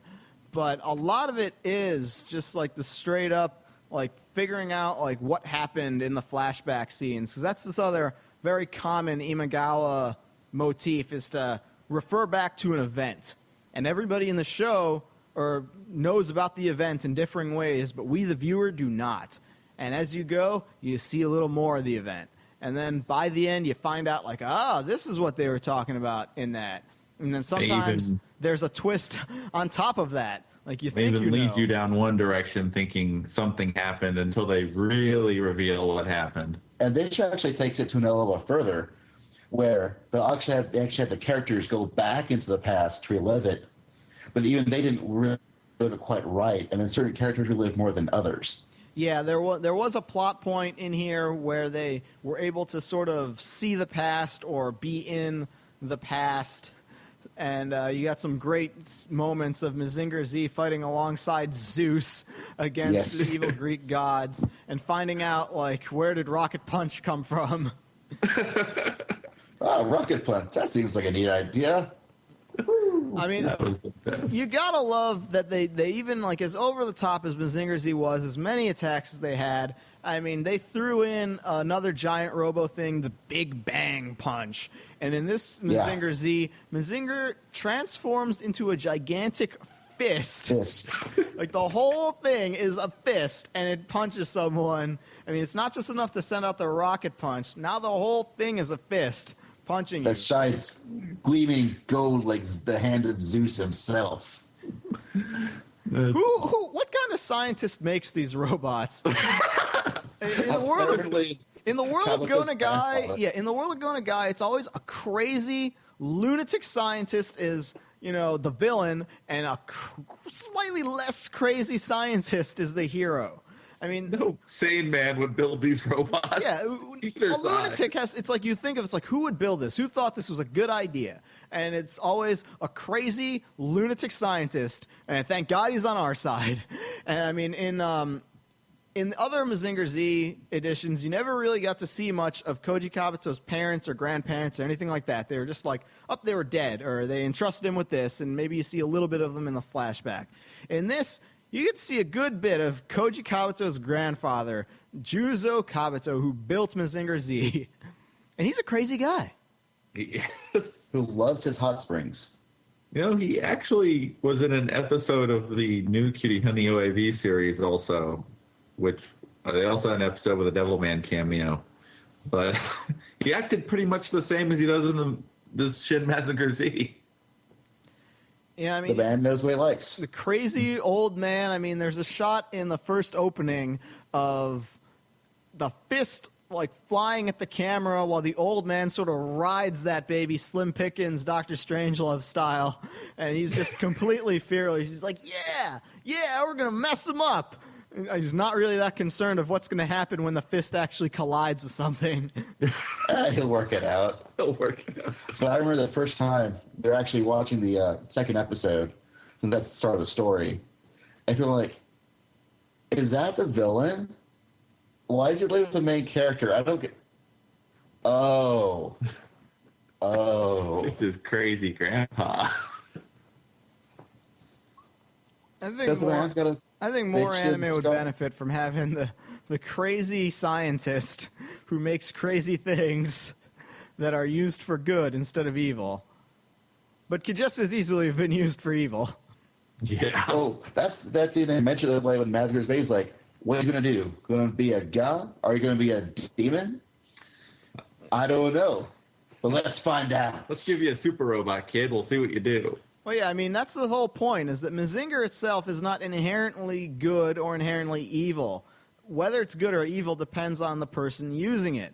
And so with that much power entrusted to a regular person, the idea is, okay, you're going to use this to save the world or take it over or destroy it or what? And that's sort of like this internal conflict that was never that much of an issue in the original show, because it's just like, I'm good, Dr. Hell, bad. And this one is more like, I could do some damage with this thing.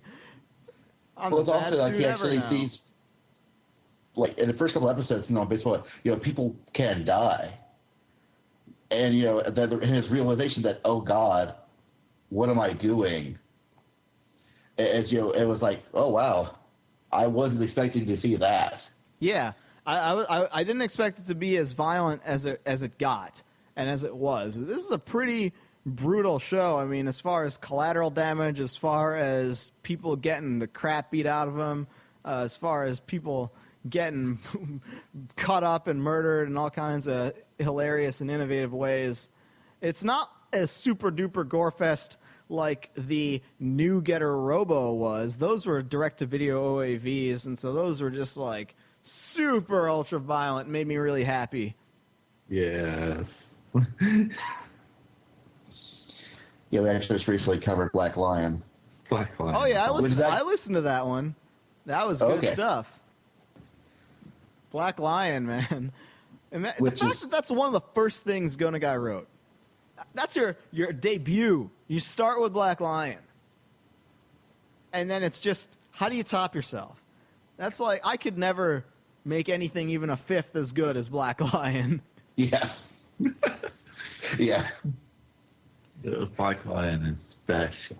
But yeah, I mean, Shin Mazinger Z, in a lot of ways, it is got a lot of callbacks to previous Gona Guy things, mentions of characters from other shows, references to previous things. There's some cases, like for example, they're looking through the weapons cache and they want to see weapons, and they start pulling out all these trademark weapons of other Gona Guy characters, like the giant jackknife of Violence Jack. Only this time it's the Super LIZ version. Yeah. And they make a joke about it. And that's the kind of, like, these little Easter eggs, like you were talking about, throughout, that if you don't get it, it's not like you're lost, because it's just like this little one-off joke. But if you get it, you're like, cool. That's from that. And that's the kind of thing that, this is the audience for it. I mean, it's hard to say, like, okay, you're a new anime fan in 2009, here's Mazinger Z. You can watch this show. It's meant to work if you've never seen Gona Guy anything in your life, and this is the first thing ever. But to actually park someone down and say, hey, watch this, after that first episode, which is crazy, and that second episode, which is still kind of crazy, and then it actually sort of settles down by episode 3. Most people are like, you got 10 minutes to impress me, and then I'm moving on to the next thing. So if you're listening to this episode, if you saw the title of this OSMcast, Shin Mazinger Z, and you clicked on it, chances are you're already a believer. So before we go into crazy spoil territories, I will point out that the whole thing has been fan subbed. Yep, it was fan subbed by a pretty cool group known as Gatai, which they do good work. I mean, they did good work on Macross Frontier and all that. They're actually the Something Awful forums fan sub group, sort of affiliated with that. I mean, the mod for it, Zorak, is a super dedicated, smart anime fan. He doesn't like me very much, but I still respect him a lot. And they did good work on this fan sub.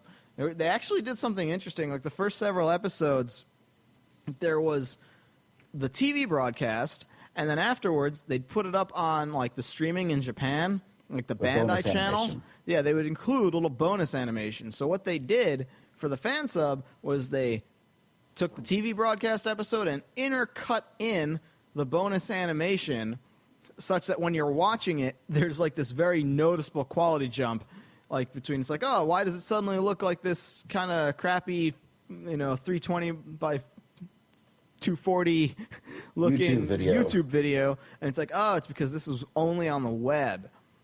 And you know what? I gotta wonder, the people in Japan watching it without that bonus stuff, were they just totally lost? Because they didn't cut out like trivial things. They cut out entire scenes explaining like story and plot. And I was like, you kind of need to see that to know what's going on. You do. I was going through the exact same thing, and I feel. Well, Kevin, you watched the Shinsen subs, right? I usually ended up checking out both. Oh, okay. Gatai actually usually came out first because Shinsen's really slow. But yeah, the Shinsen one. Yeah, the Shinsen one, they didn't do that. They just took the TV broadcast only. Yeah, they hit it straight as it was. Eventually, after like 12 or 13 episodes, they said, okay, enough of the Bandai channel only things. We'll put everything in the episode. Yeah.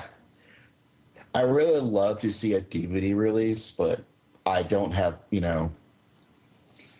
just due to the subject matter, I think it's only slightly more likely that we'll get this rather than, say, Macross Frontier. Yeah, I mean, due to all the rights and craziness like that, I don't know if we're ever going to get this. Honestly, ADV tried with Go Nagai stuff in the past. I mean, we did get all of Shin Robo, and then we did get all of we didn't get all of Mazinkaiser, but we got the OAVs for Mazinkaiser. Then we just didn't get a lot of Go Nagai stuff after that. Genion tried with New Robo, and all these shows are awesome and great, and you should go watch them, and they're super cheap now, but they all tanked in America because everyone just looked at it, saw that robot on the cover, and said, nope, not for me, especially not this old-looking artwork, because this does use very faithful to the 70s kind of robot designs, character designs. It's not the 2000 sort of anime aesthetic, as it were, if there is such a thing. You can sort of look at this and say that's old character artwork. But it's not old animation. No. A friend of ours, actually, I try to get him watch some things, and things it looks old. Yeah, it just came out. It looks old. It does because, even if you animate them with the new animation techniques and digital, production methods, you're still using what is supposed to be, like, maybe it's an updated, slightly updated version of it, but it's still like this very 70s looking art. Koji's got the sideburns and the hair, and his uniform is very like a guy in the 70s drawing what he thinks the future is. That's the best part. And then the robots have like the stovepipe arms and legs and big giant rivets. And, this is... Sends the message. What's great. It's part of what makes it cool. And it's what people want to see, but for people who grew up on Gundam Wing and Evangelion and all these sort of things, to go back afterwards, it's like, oh, that looks old. That is retro. That isn't cool looking. I think it's cool looking. I think that's part of why I consider it a bad thing to show people who are new to anime things like Evangelion, which are meant as a response to works from the 70s. I think you should watch this stuff first and then watch that stuff, but nobody does that. Entire generations have come up with that didn't do that, and damage is done. What can you say? It's like watching Gundam Wing without watching Gundam first. You know what I'm saying? It's like, and so many people have now. I mean, that was, Gundam Wing was a lot of people's introduction to not just Gundam, but anime. I mean, that was the first thing they watched. And then you say, go back and watch Gundam, and they're like, this thing is old. But, without this, Gundam Wing's sort of a response to that, sort of a remake of it. But good luck explaining that to people. They're not gonna buy it. Unless you're cool and listening to this podcast. Yeah, it's true. Oh, no, I was just thinking that actually, when I was trying to tell some friends about Gundam 00, they're like, that just looks like Wing. But you watched Wing, so why won't you watch this? I already watched Wing. What? Well, they sort of, but better. They sort of have a point. I mean, ever since Wing, they sort of realized, okay, if we draw the characters and have a lot of pretty boys and get them to be drawn by, artists who are kind of known for drawing girly sort of things, then girls will watch. And, if we get the robots in, maybe guys will watch. And so a lot of people look at that and say, oh, that's Gundam Wing-like, because it does take the same approach as Gundam Wing. And Mazinger Z does not take that approach. So a lot of the girls who are watching Gundam Wing and 00 and Code Geass and stuff, they're not going to want to watch Shin Mazinger Z. Because back in the 70s, robot shows were kind of like, this is for boys, this is for guys. And there's nothing deliberately put in there to sort of hook girls, to say like, hey ladies, this is for you. That ain't how Go Guy rolls. Go Guy's like, I want to put what I want to see in a cartoon. And Imagawa is sort of, cut from that same, branch. And mainly, you do see, naked guys running around. Unfortunately, it's the grandfather. Yeah. Yeah, it's not really the fan service for the ladies. It's more like, here's a crazy joke. Yeah, it's not like... I mean, it takes place in a bathhouse, certainly, and so there's a lot of, guys, but none of them are, like, particularly pretty boy kind of guys. They're all, I guess like, Koji is probably the best looking one, but... Yeah, to think, you're in a show where Koji's supposed to be the handsome, dashing one, you're not going to get a lot of lady fans of this. That's just the reality of it. But if there are any out there and you're listening to this, you're awesome. Yeah, you are awesome. Let's be friends. Yes. Yes. And if you've already seen this show, awesome, because we're now about to spoil everything after this musical interlude. But before the musical interlude, we're going to play a promo for another podcast entirely.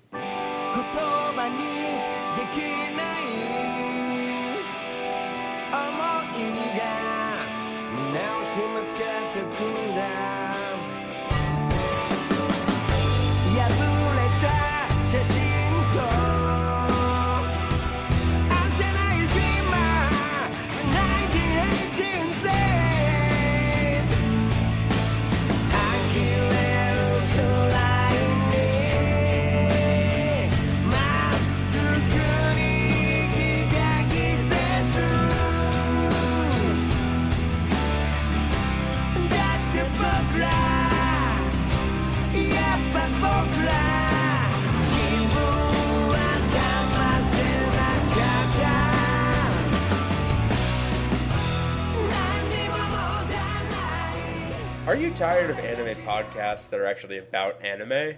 Are you fed up with podcast hosts that actually know what they're doing? Are you tired of Dad?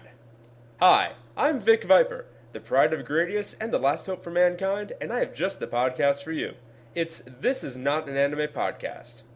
Every week, my good friends Letty Whiterock, Nana L, and I discuss anime, games, and anything else that has our interest at the time. New episodes every Friday. Check us out at thisisnotananimepodcast.blogspot.com. Schrodinger would be proud. Holy crap! Yes. Did you see that freaking chopper explode? There's actually not a whole lot of choppers exploding in this, but I guess that's your... Lots of things exploding. Lots and lots of other things explode, all right. I mean, I guess if we want to just spoil pretty much everything at this point, certainly there's this ongoing mystery as to what is going on in Shin Mazinger Z. The characters are all trying to find out, and as it turns out, there's twists within twists within twists, but there are other villains besides Dr. Hell who are sort of scheming, and they're the Mycenaeans themselves, led by the evil Duke Gorgon, who is this sort of half tiger, half guy, kind of reminiscent. Got a torso growing out of a tiger's back. Yeah, you reminded me of the character Guitar from The Violinist of Hamelin, which Imagawa also wrote, but he didn't direct it. He's a similar sort of character. He was like this dog kind of creature who was also like this pretty scheming, badass sort of guy, even though he didn't seem like it at first. But yeah, this guy, in conjunction with Baron Ashura before he became Baron Ashura, was like, okay, the Mycenaeans are going to come back and take over using our army of mechanical beasts that we can secretly gain control over using some nefarious tactics. And so it sort of revealed at the very end that everything Dr. Hell's been trying to do is sort of in the service of Duke Gorgon, who is going to come in and take over and take all this stuff back with the help of his, 9 or 7 even evil generals that you don't really see much of in this show, unfortunately, because those are the villains of Great Mazinger. But it sort of ends up being that Baron Ashura thinks Dr. Hell betrayed him, because we see a flashback of how he became, and it turns out Dr. Hell's an asshole. Who'd have guessed? Who would have thought? He decided to make the most uncomfortable human being in existence. Yeah. So he found the preserved corpses of Baron Ashura, which was Tristan and Isolde.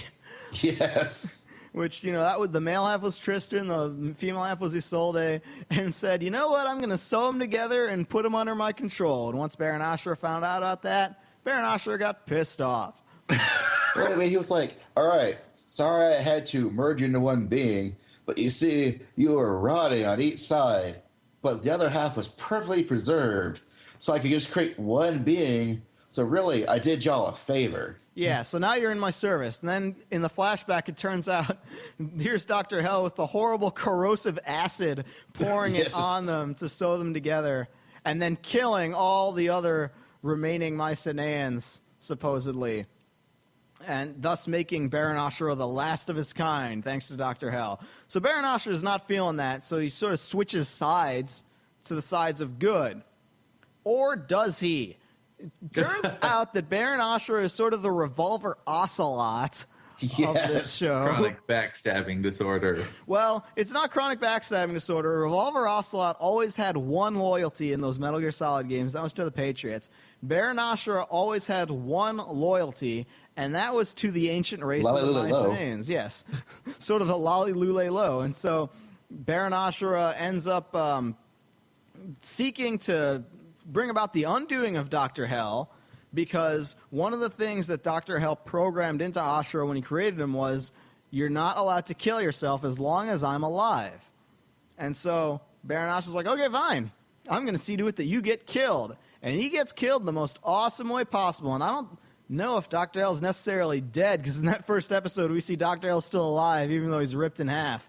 Crawling about going, still quite proud of himself. But it turns out that they send a whole Mazinger Corps, a full army of robots, after Dr. Hell to take out his floating fortress on top of the Photon Power Labs, which has a whole second lab underneath it. Like, they blow up the lab and they think everybody's dead, but then it turns out we've got the battle fortress that, 3 scientists built in their spare time. It shoots tons and tons of photon beams everywhere. Yes, and of course, you know, the 5 characters from Violence Jack, whom we thought were killed, suddenly just spring back up. It's like, no, we're okay. We're just fine. And have like the huge all-out battle brawl. And Koji says, you know what, I'm going to take all these other robots that you think were killed, but they were not, because they've all got rocket punches built into them. And he fires just, you know, 1,000,000 fists at this guy to take him out. And then they all sort of combine together. One gigantic rocket punch. Yes, the Big Bang Punch of Big Bang Punches. But Koji inadvertently unleashed the beast, because by taking out Dr. Hell, now you've removed the limiter on Baron Ashura. So now Baron Ashura is free to do what they always wanted to do, which was kill themselves. But it's because it's to complete sort of a resurrection, a summoning spell, as it were, because by killing all those other Mycenaeans, it sort of let like blood magic work. Like, oh, it needed sacrifices. It's all part of the plan, don't you know? And Baron Ashura, by killing itself at the very end, opens like the portal to let the great Black General come and all his evil minions. To be continued, the end. It's like, what a cliffhanger for the show. I mean, but that's how the manga went. I mean, you know, they resurrected the Black General, and the Black General hands Koji Kabuto his ass, which we see a little bit of a flash of in the beginning of episode 2. It straight up says, Koji Kabuto will lose and be defeated. But we'll come back. You know, that's implicit in it. But first... we got to see it first. I mean, we haven't seen it yet. I mean, it turns out that Nishikori Tsubasa in this is Koji Kabuto's mother, whom we never saw before. Koji Kabuto's father, Kenzo Kabuto, is also mysteriously quasi-alive and working sort of on the side of evil, sort of on his own side. Who knows? It's the nature of the beast. There's a lot of people who work on their own sides in this show. Yes, a lot of people are running their own agenda, and it sometimes coincides with the good or bad agenda. Just thank God Tsubasa is more or less on our side. Yes, she was awesome, though. So I do not want to cross her. No, she was... I would say Tsubasa was more of a badass than Koji Kabuto was. In many ways, yes. I mean, this was more or less the Tsubasa's a badass, Baron Ashura's a badass. Oh, by the way, yeah, there's some guy named Koji Kabuto with some robot named Mazinger. He might die in lava one day. Yeah, he might die in magma. I'm hoping that maybe hopefully when we get the sequel series, Koji can actually sort of grow into his own. Because a lot of the show was just him learning how to actually control the freaking robot.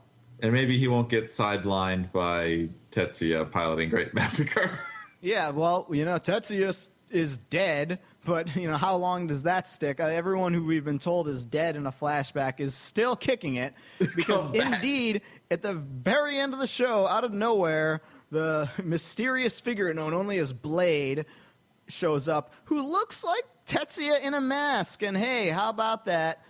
Tetsuya's last name is Tsurugi. Tsurugi means blade. Connect the dots, la la la la, as Pee Wee Herman would say. I wonder if that's meaningful. But, you know, Giant Robo also sort of ended on that happened, but look what's in the future. Giant Robo, we tell you the middle of the story. It's like, and that was an awesome middle.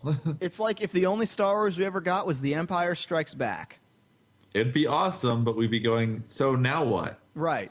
Well, we aren't quite sure fully what happened before, and we know something's about to happen later, but it hasn't been made yet. And is it going to be made?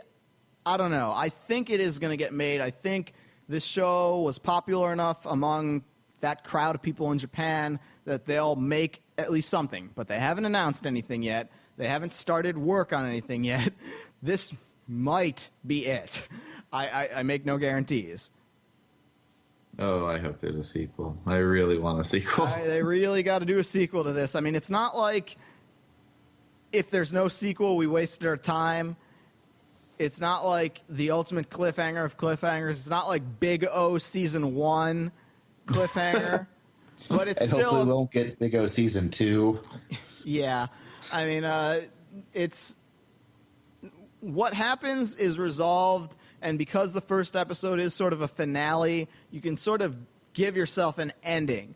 At the same time, there's all this holy shit stuff just looming on the horizon that we want to see that happen. But like Giant Robo, we didn't see the holy shit stuff. Well, we saw some holy shit stuff, but we didn't see the ultimate be-all, end-all of the holy shit stuff in Giant Robo. And I'm hoping we see it from Mazinger. But who knows? We can only hope. So what were some of your favorite parts of this new Mazinger Z? Oh, so hard. Whenever Tsubasa pulled out her knife, like, even when she was about to die, she looked so totally badass and was so ready to cut a bitch. Like, Yes. I was like, damn. She woman, pulls you that go. knife out like R. Kelly pulls out his gun when he's trapped in the closet. I mean, that's her response to things. I think one of my favorite moments was one of the characters they added just for this guy we haven't talked about at all. One of the villains, Viscount Pigman. Dr. Hell has various underlings, one of which is Baron Ashura, one of whom is Count Brocken. This other guy, Viscount Pigman, originally was from Violence Jack. His character design, he basically looks like a human version of Mazinger Z, only black. In Violence Jack, that's what he was. He was the physical human iteration of Mazinger Z. His name was Jim Mazinger. But in this one, the Viscount Pigman is basically Shockwave Alberto from Giant Robo as far as like his badass powers. Like everyone else controls an army. This guy is his own army. He's got all these weird supernatural powers and control over nature and such.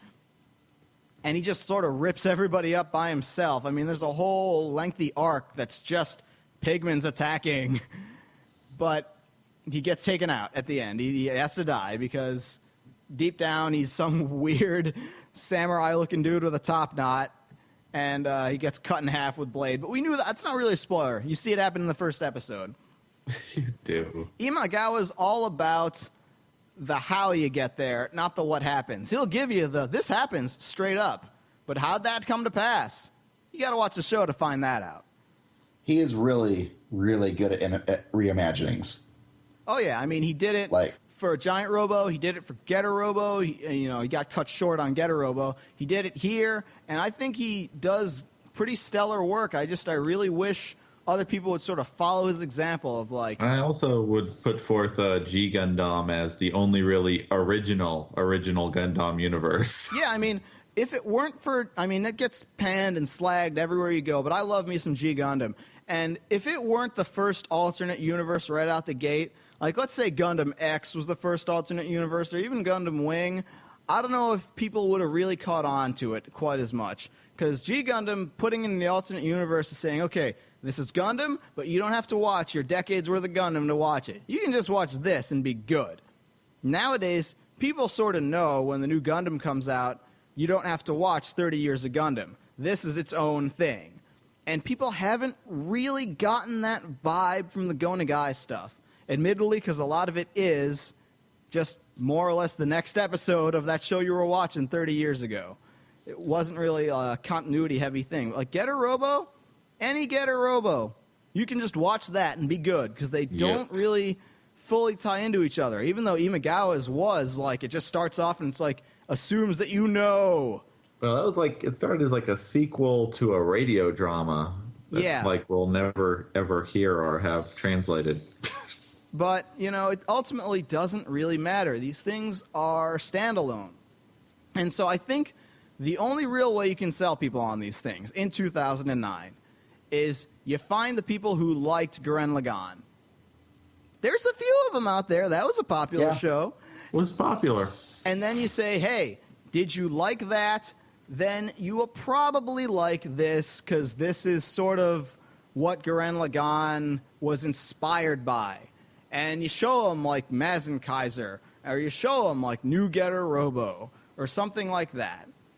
And that's how they'll get into it. I don't think you can just sort of just take people blind and throw them into Shin Mazinger, even though it's meant to be. I just think... I think you you need something newer, you need something slicker. And I think Gurren Lagann's like the best example of a newer, slicker, pseudo manly man anime.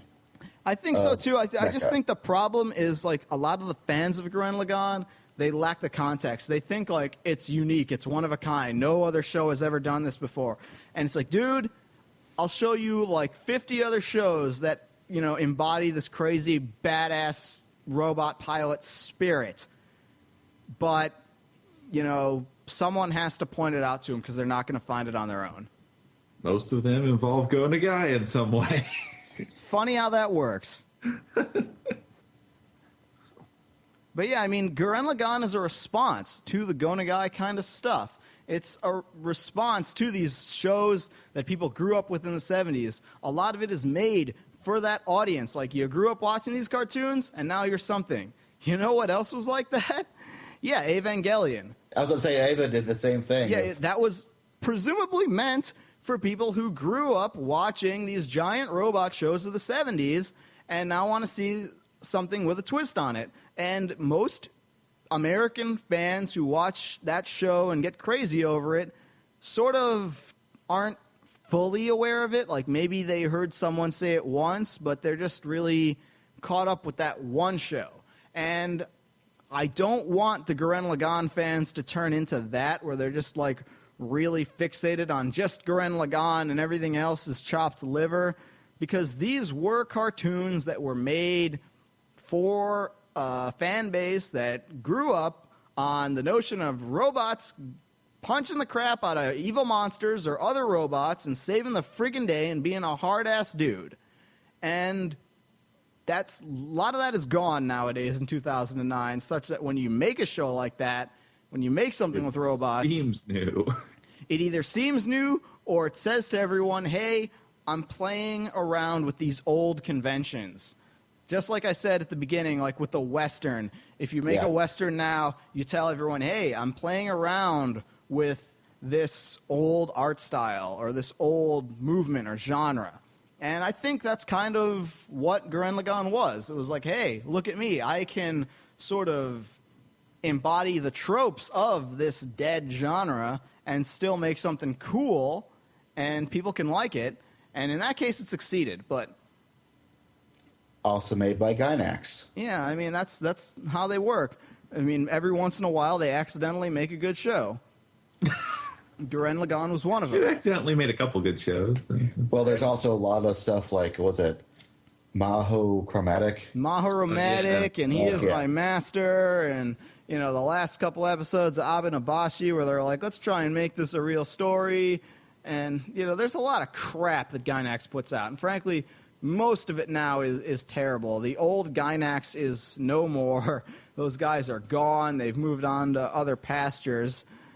Even Anno isn't really with Gainax anymore. He sort of started his own studio to make those new Eva movies, Yeah. which I am conflicted on as far as them being good or not. Let me put it this way. I don't think those are movies that you can show people to say, hey, you never saw this before, watch these. I think those movies only make sense if you've already watched Eva before and can fill in the blanks. I don't think that this new Mazinger Z series is like that. No. I think it is what those Eva movies should have been. Like hey, you didn't watch this thing from the past that was cool? Here, just watch this one. And then if you like it, then you can go back and watch the other one. That's how this show works for me. Well, since I said this is my first real Mazinger, I can totally say that, in fact, is how it worked.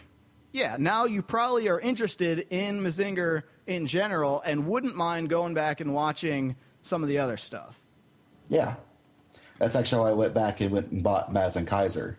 Which I actually personally think is better than Shin Mazinger Z for introducing people, only because it's shorter. It's only about 6 or 7 episodes, plus like a movie that you could get that's sort of a standalone thing. And shorter is better, if you ask me. I mean, a good introduction to Getter Robo. I mean, the new Getter Robo, 13 episodes, that's pretty good. But Shin Getter Robo versus Neo Getter Robo, 4 episodes. Oh, that's got some of the slapstick elements to it, but Well, yeah, it's good. If your anime club can't deal with Shin Getter versus Neo Getter, then disband your anime club because they're all dead to me. Because it's 4 episodes. You can't watch 4 episodes. It's awesome though for its wackiness. Oh, come on. Texas Mac, greatest anime Oh yes, character. he is. Texas Mac is Well, the it's greatest. actually the thing robot ever. is Texas Mac. You know, the character is Jack King, and his Yeah, sister Mary King. But the robot itself, Texas Mac. Texas Mac, bitches. So, okay, how many awesomes out of awesome should Mazinger, Kevin go? Oh, I get to go first. So I can call a million rocket punches of awesome. Crap, that was what I was going to use. I'll give this one awesome Z alloy of awesome made into whatever you want. In this case, an awesome anime show. I'm gonna give it 2 halves of Baron Ashura awesomes. Ooh, that's good. Yes. Because when you walk in a room of Ava fans, everyone suddenly gets kind of uncomfortable. Oh, Baron Ashura, you are the most awesome whatever you are ever. They spied on him in the shower in this and in Mazinkaiser. I do. It's They one did of a the couple 7 times wonders this. of the world. It's a mystery. Yeah, we don't actually see anything, thankfully. But maybe that's what doujinshi is for. Who knows? Not any doujinshi I would want to see, but, you know, whatever. You know someone's drawing it or has drawn it. It's out there. But it is up to you, dear listeners, to find it and not send it to us. Yes. Do not send it to us. Well, thank you once again, Daryl, for coming on by. via Yeah, the no internet. problem. I mean, unfortunately, I was unable to be extremely exciting, but, you know, hey, I'm always up for talking about Shin Mazinger Z. I mean, if you have a podcast where you want to talk about it, give me a call. I'll try and make it quasi-entertaining. I don't know Also how I good- did on that. Good luck on the server hosting issues. Yeah, always rough. Yeah, AnimeWorldOrder.com is the website for the podcast that comes out every once in a while. We'll try and have a new episode out soon.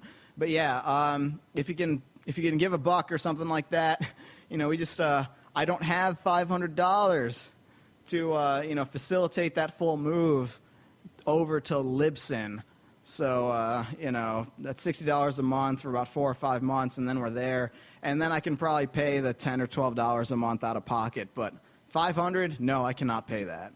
So help me out here, guys. If you like my show, if you thought this was somewhat educational, read Otaku USA Magazine. Go to the website, www.otakuusamagazine.com. It's got a bunch of exclusive stuff on there that is cool and worth your time reading. And if you want to follow me on Twitter, it's DARYLSURAT is my username, and I post a lot of bullshit.